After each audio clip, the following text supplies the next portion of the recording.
Hey folks, that's me. It's Sunday morning here, and as I said, I'm going into the forest to do a couple of hours bushcrafty type stuff. It'll not be much, it's only a couple of hours, and the plan is it's been raining flat out here for the last 3 or 4 days, so everything's quite wet. So priority will be find a good location. I'm going to try and find a nice decent wee location, stick a lean-to tarp on, get the fire going, and do a bit of cooking. Do one of my favourites. I like to cook in the fire, so I'll go find the location and we'll take it from there. Just looking around here, guys, and the autumn colours are absolutely phenomenal at the minute. So this is the location. Not a bad wee spot. There's a nice tiny wee open area here, and seems a job for me. I've even got water and that there, a wee stream running by the location. So this will stuck to me. So this will do for a location. So the first thing I'm going to do is get up a tarp and then spread my equipment out, and then we'll take it from there. That's it, nothing special. Just a wee lean-to tarp, tailored in each end and then pegged out at the bottom, just to give me a bit of shelter if it rains, because it has been raining for 3 or 4 days and I just want to be caught out so I have somewhere to go on. There's my gear laid out. I haven't got a lot of stuff on me. All this stuff here is my food stuff that I'm going to cook my lunch on. This is one of my favourite tipples. I'll give you a clue what I'm going to cook. That's my fillet knife, so it's obviously fish. That's my wee Mora knife. That's just a wee spade. You never know what I need that for sometimes. That's an old axe that I have. It's always in this old backpack. And I have a folding saw. That's really all I need to get the fire started and what I need to cook. That's all I really need. And because it has been really wet over the last lot of days, in this plastic bag I have just some cotton wood balls that are laced with Vaseline and some shavings from a previous day out in the forest. It just gives me a wee chance, because everything is so wet. I don't want to not have a fire and make it hard for myself, so I've got that prepared, so I should get a fire. I just need to get the wood. As you can see, there's some rabbit pelts there, and you'll be wondering why I have them there. Again, every time I do bushcraft stuff or outdoor stuff, I don't like to waste anything, and that was a time out with the Scouts, was it last year, and we did rabbits, and I kept the pelts, and I've always been meaning to sew them together and put a wee bit of insulation in it, because I wanted to make a wee seat mat. And so why I bring the pelts is for example, if I'm going to do a fire or whatever, I always like to put the pelts laid out on top of a wee tuft or a tree stump or that for a wee seat, just for a bit of insulation and comfort. But I always meaning to sew a few of them together and put a wee bit of insulation and so a wee bit of padding, just to make a sit mat out of them. But I never get round them, so at the minute I just use them as pelts sitting on top of tufts and stuff. So here we'll just go and we'll try and get the fire stuff sorted and prepared, and we'll get the fire on. Hey guys, this is just a wee tip on using a hand axe or a hatchet. I see a lot of people doing this wrong. Well, I think it's wrong anyway. I've always been taught this way. See, when you're cleaning your branch or your tree, a lot of people always cut, as you can see, against the grain and against the branches. That's wrong. And you always stand to the opposite side of the side that you're going to cut, and you cut with the branches like that. It just makes it far more efficient. Don't really need to do it in this because they're rotten. This is just a demo. It makes it far more efficient, and not only because you're standing on the opposite side and hitting away from yourself, it's a lot safer. And before you do that, make sure you have nothing loose or dangling that's going to catch the axe, just to keep it that wee bit safer. And that's just a wee tip I want to say. So never do this here. Cut on the same side, always cut on the opposite side, and just turn your branch or tree around. It just makes it that much safer, and it's far more efficient. And then again, all you've cut off there will do for your kindling for your fire.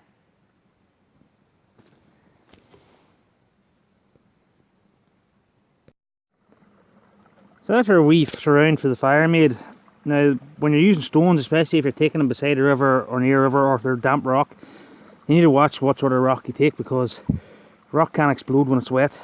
So it's better to use dry stones and dry rock if you can, or know your rocks. So that's a surround.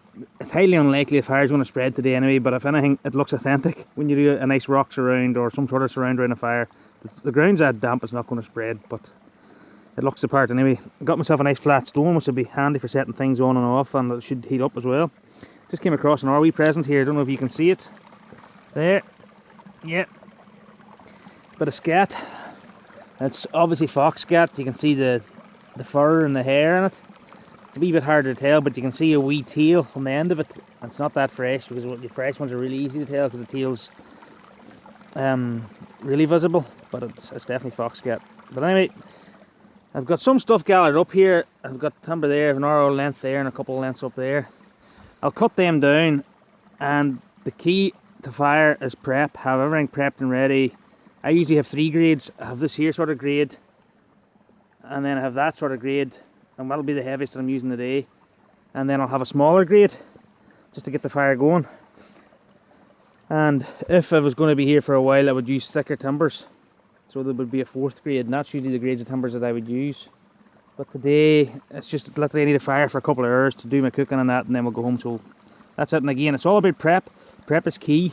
I've kept some shavings and that from the last day I was out.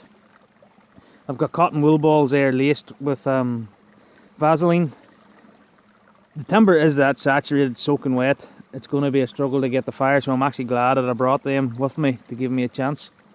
But it'll be a fight, but we'll get it done. So till then,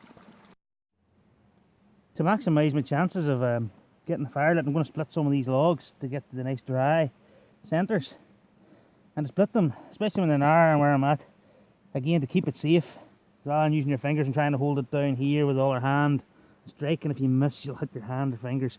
You have to be really confident if you're going to do this way and really accurate. I'm not too bad, but I'll show you the safe way anyway. I just get another stick or twig or something, hold it at the top to hold it up. Make sure you've got a good ground so it'll hit on. This is a bit bouncy, but it's all I've got here at the minute. And then take your strike. Oh, we just peeled that one. We'll move it, we'll turn it around, we'll see if we get a better strike at it. And that's it. Again, because I just want to split it. There's a rock here, I don't want to swing it down on the rock because obviously I'll bump my axe. So I'll just split it gradually. And that's pretty much it. I'll keep doing that with you and you'll get to the inside. It's a lot drier, so it should take to the fire quicker.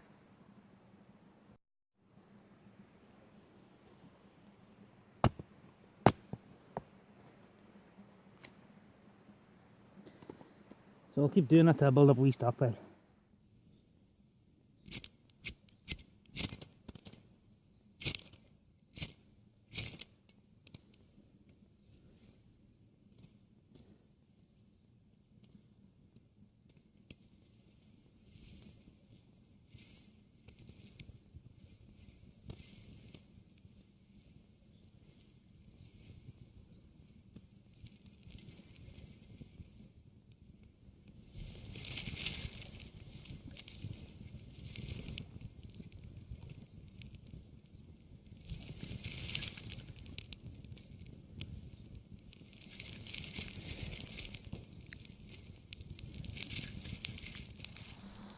That's what's going there. As I say, with the smoke, the fire, it'll just take a wee while to catch. It should catch now. That stuff's relatively dry and inside of that thicker timber.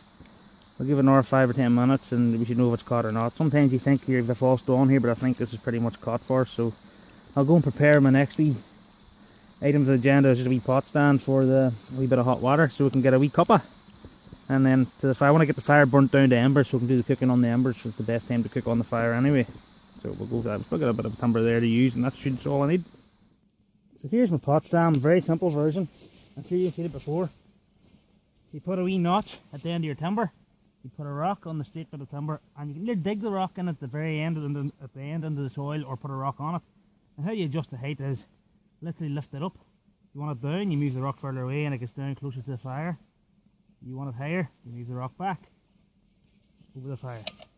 And that's it. It's a very simple wee method for a pot stand, and I've one I use many times, and it's the easiest and fastest way to do it. So we'll go from here. So what I'm going to do is just going to get a wee bit of water on the boil here, and then I'm going to prepare my food. So I'll let this boil, then I'll prepare my food, and hopefully by the time this is boiled I can have a couple, then I can cook the food on the fire. So we'll just get it from my stream here. You'll see this water here, it's a bit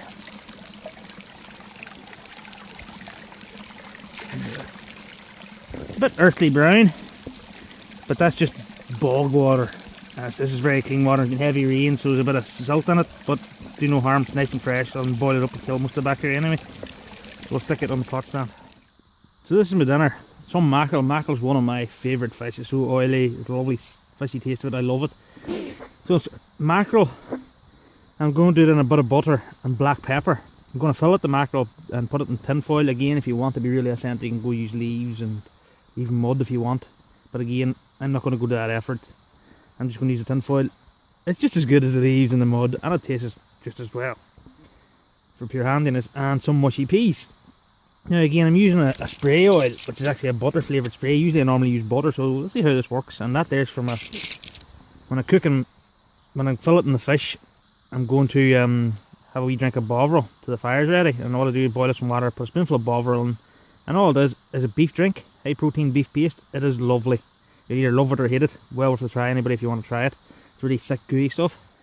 And that's pretty much it. What I must do before I fillet the fish, and I'll show you, I'll do a wee video of me filleting fish, is that my hands are bogging.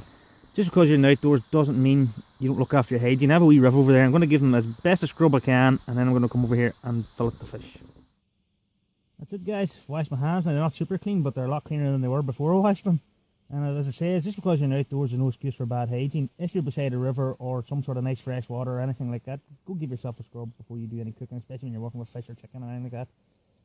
If you're not beside water, use what you can. If you have a wee bit of spare water, use it, or use damp moss or whatever. Just because you're in outdoors, there's no excuse to try and not keep your hygiene as best as possible. Yes, it's hard, but you can try and do it to your best. But anyway, I'm going to show you how you fillet the fish. So I've got my filleting knife here, and how I fillet the fish is really simple. And the good thing about filleting fish, especially mackerel, good mackerel, you don't have to descale or nothing. They're brilliant and they taste lovely. But the good thing about filleting fish, you don't have to gut the fish, so it's a lot faster. So what I do here, see behind the fin, in the mackerel, I literally cut in behind the fin. I'll hit the spine or the backbone, and I'll just run along it out the tail, and that's a fillet. And I'm no fishmonger, but we'll have a go at it. I've done it many a time before. I'm not pretty at it, but I can do it. So we'll have a go at it here.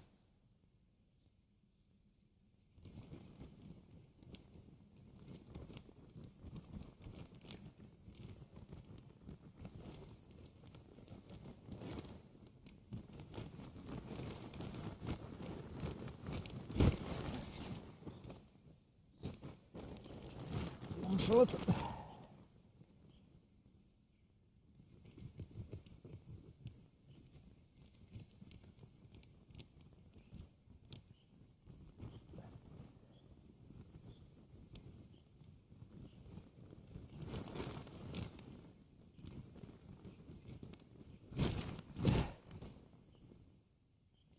There you can see a lovely fillet. It's not pretty, but it's filleted and no gut in the fish. So that's it. Put these and I'll get this ready now. So all I've done there is I've used the butter spray over the tin foil and over the fish. I used my black pepper grinder and put a bit of black pepper on it. Just give it that wee bit of a spice, a wee bit of a kick. Adds a lovely flavour to it with the butter and the pepper on the fish. It's lovely moist, it's tasty. And the tin foil, just wrap it up and you set it on the fire when it goes down to embers. Got a can of mushy peas here, and all I'll do, I'm going to open the can and put the cans directly onto the fire, and it'll cook within the can. So again, need to use a pot. Real handy. So that's the plan. I'll put this all on, and I'll sit down and have a cup of Bovril. By the time I usually have the Bovril drank and chilled out, the wee fire's going rightly over there. It'll only take 15 minutes roughly, not even, once the fire's out to cook this, and I'll show you the end product. Simple wee feed, but it's a nice wee lunch. That's it. I've lowered that there pot, and you can see it's bubbling, so that means it's ready. So I'll have a wee cook of that, or have a wee drink of the Bovril now. The peas are in there, you can see them turning away. A wee bit of ice on it, do no harm. Once I get the hot water off and get the Bovril on, I'll just set the fish on, and that should be some lunch. So that's the Bovril. It's like a thick tar. Well, you pour hot water and then dissolve it and drink it.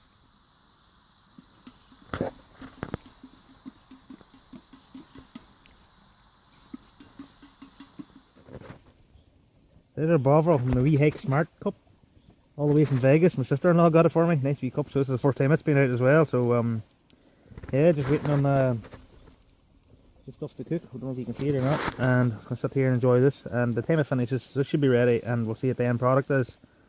I know it's not been a wild long day. It's only been out for a few hours. It's only about cooking a wee outdoor lunch, and I want to get back obviously to see the bar, and I don't want to be away too long, so a couple of hours is more than enough for today's wee session. Thank you. That's us, guys. So there's my fish fillets, as you can see, cooked to perfection. Wee bit of black pepper on them for a wee bit of spice on a bed of mushy peas with one of my favourite bevies, a bit of Guinness West Indies porter. And I'm going to sit here, let the fire die out, sit here, listen to the wee river trickle by, chill out, enjoy the food. I've got my shelter and that down, and it'll literally be just let the fire die out, put it out if it's not out, and leave no trace. Literally, as I do in every video, I've always practiced it and always will practice it and always will preach it, just leave no trace. Leave the place as best as you found it. Now, I'm not going to leave it absolutely perfect, but to the untrained eye you wouldn't know it was here. And I'll get rid of the fire, cover the fire, and I'll scatter everything. I take all the rubbish with me, and that's the way people in the outdoors should be. Always practice the leave no trace and the 7 principles. So anyway, we'll enjoy this here, guys, and then I'll do the last video after I eat and clean up.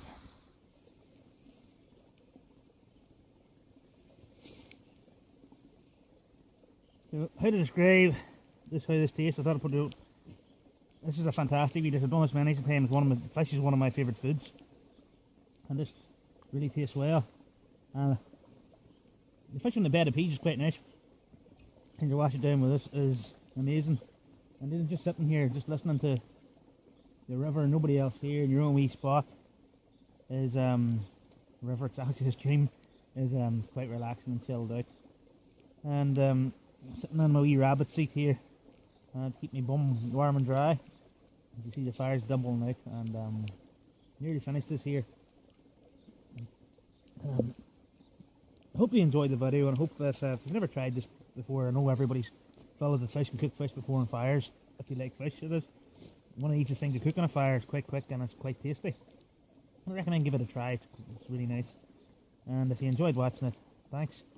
I'm just going to go here, finish this off, wash my utensils and that in the river, pack up what's left, and as I said, leave no.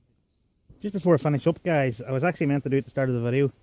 There was this thing going around about a steak challenge for mental health to raise awareness for it. I never did the steak challenge. I always did fish, but I said to a guy, you know what, I'll try and incorporate it into what I'm doing this weekend. So I didn't cook a steak. I cooked myself fish, a bit of black pepper mackerel on a laced in butter on a bed of peas, and that was my attempt at the steak challenge for mental health. Even though it's fish, I'm going to dedicate it to the steak challenge for mental health, and that was by Outdoor Herb. He was the one I seen it on, and he challenged everybody to do it, and I forgot to do it at the start of the video, so I'm giving him a mention now. Go check him out, Outdoor Herb, and if you want to do a steak challenge for mental health, go for it. Do steak is what you're meant to do, but I didn't do steak, but do whatever you want. Just go for it and mention it in your video just to raise awareness for mental health. And another guy I just want to give a wee shout out to is Kyle, the Bushcraft kid. He's a wee guy, he's starting out. And he's asked me a couple of times to give him a wee shout out because he keeps supporting my videos and that, and I said, you know what, I'll give him a wee shout out because he has just started. Lovely wee chap, and he's trying to find his feet, so go check him out, Kyle the Bushcraft kid, and check out Outdoor Herb as well. Thanks, guys. That's us, guys. That's where the fire was there, and it's all cleaned up. I have everything taken down. The tarp was there where my bag more or less was sitting, and there's my bottle of beer. I'm just going to finish sitting the way out here. That's pretty much it. As I say, I've always practiced leave no trace, and if you're going to be a proper outdoors person, well, or whatever discipline you're doing, please clean up and leave it as best a way possible before you go. Try and hide any evidence you had of being here, and definitely pick up your rubbish. And try and use durable ground on mossy and for forest floor stuff, debris and stuff, so this will recover quite quickly. And that's it. If you're going to be in outdoors, use it right and look after the location that you've used. And if you've enjoyed my video, please subscribe to us, Sparing Outdoors. Check us out on Snapchat, Sparing Outdoors, and check us out on Instagram. And please give us a wee like and a subscribe if you haven't already subscribed. Thank you, guys, and I hope you enjoyed it. All the best. Over and out.